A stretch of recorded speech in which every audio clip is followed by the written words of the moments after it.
আচ্ছা, তোমাদেরও কি মাথায় তেল না দিলে মাথা ঘোরায়? আমার তো প্রচুর পরিমাণে ঘোরায় মাথা, মানে তুলে রাখতে পারি না। আর আমি না 2 দিন অন্তর অন্তর মাথায় তেল দিই, কিন্তু এখন কাজের এত প্রেশার পড়ে গেছে, ছুটি পাচ্ছি না, তার জন্য আর তেল দেয়া হচ্ছে না। তো আজকে ভাবলাম যে কালকে তো আমার ছুটি আছে, একটু লেট করে ঘুম থেকে উঠলেও কোনো সমস্যা হবে না, ট্রেন ধরার তাড়াতাড়ি থাকবে না। তো তার জন্য আমি আজকে মাথায় তেল দিয়ে নিচ্ছিলাম। আমি না শুধু নারকোল তেল ইউজ করি না, আমি 2টো ভিটামিন ই ক্যাপসুল দিয়ে নিই। এতে না আমার হেয়ারটা সফট লাগে, পরের দিন যখন শ্যাম্পু করব তখন অনেক সফট ফিল হয়।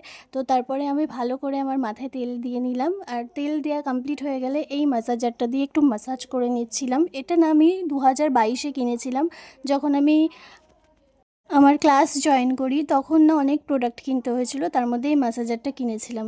2022-এর থেকে এখন 26 চলছে, এখনও এই ম্যাসাজারের কিছু হয়নি, আর আমার ব্যাকে প্রচুর পেন হচ্ছিল, তো তার জন্য আমি একটু ম্যাসাজারটা দিয়ে ম্যাসাজ করে নিচ্ছিলাম।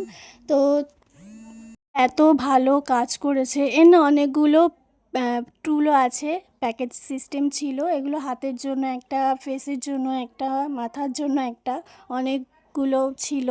তো এটা আমি একটু ব্যাকে ইউজ করে তারপর চুলটা একদম ঝগড়ুটে বুড়ির মতো বেঁধে নিলাম, কেননা আমার প্রচুর গরম লাগছিল।